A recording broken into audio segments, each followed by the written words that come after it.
Due to popular demand, this video will be a lens comparison between the Sigma 30mm 1.4 DC-DN versus the Sony 35mm 1.8 OSS. Just so you know, I don't really care about the build quality of these lenses, or DxO mark tests, or any other scientific data for that matter. All I care about is the end result and ease of use of camera gear. So no, I will not do a brick wall test or a rolling shutter test because, well, who actually films like this? Okay, that's my intro, and here we go. In our first test, we'll be testing the image quality of these lenses. First up is the Sony 35mm at 24 frames a second in 4K. And here it is at 120 frames a second in 1080. And now here's the Sigma 30mm at 24 frames a second in 4K. And here it is at 120 frames a second in 1080. Now, here's a side-by-side comparison of each lens so you can see the difference in image quality for yourself. Okay, let's do another image quality test. This time, it'll be a portrait I drew of Hugh Jackman. First up is the Sony 35mm. And now, the Sigma 30mm. And here's a side-by-side comparison. In the next test, we'll test out the speed of the autofocus on each lens. First up is the Sony 35mm.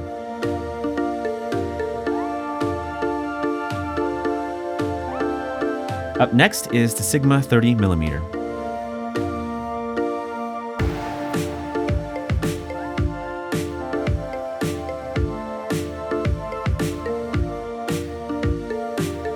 The next test will be another autofocus test, but this time using the touchscreen on the Sony a6500. First up is the Sony 35mm. So here I am touching the clock, and now the background.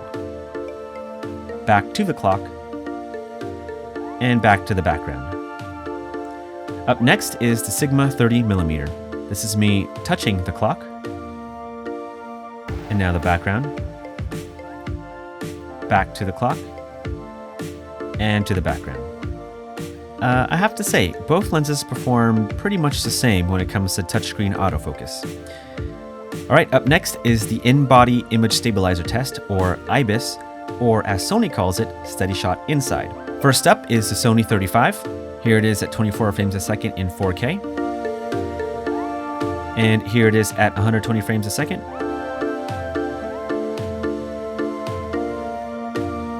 And now the Sigma 30mm.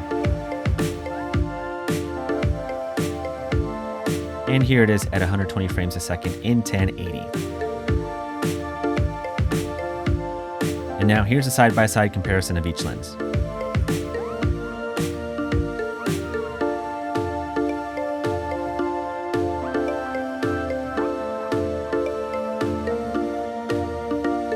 Now let's do another IBIS test.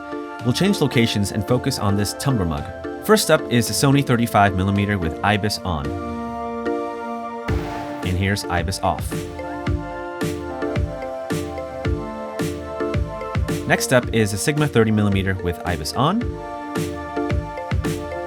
And here's IBIS off. And now here's a side-by-side comparison of each lens.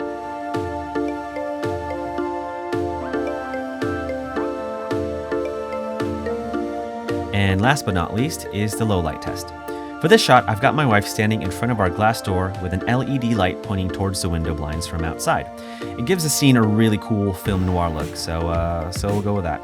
For this test, I'll do a side-by-side comparison of each lens at different ISOs. So let's start at ISO 100, ISO 250, ISO 400, ISO 800, ISO 1600, ISO 3200, ISO 6400,